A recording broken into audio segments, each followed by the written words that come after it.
गीतेजी राऊत यांच्या मार्फत इथे मिळालेलं आहे.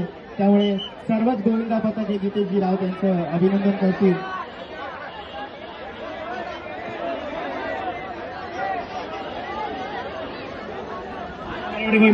खूप खूप शुभेच्छा.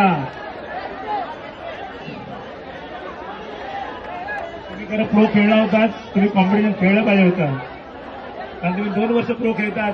निशान असतातच कॉम्पिटिशन ही होतच राहील, पण आपला प्रत्येक गोविंदा सुखरूप आला पाहिजे हीच सर्वात मोठी कॉम्पिटिशन आहे. बरोबर आहे. आणि नूतन कालवाडी गोविंदा पथक तुमचं खूप खूप अभिनंदन.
आणि सगळ्या गोविंदा सांभाळा.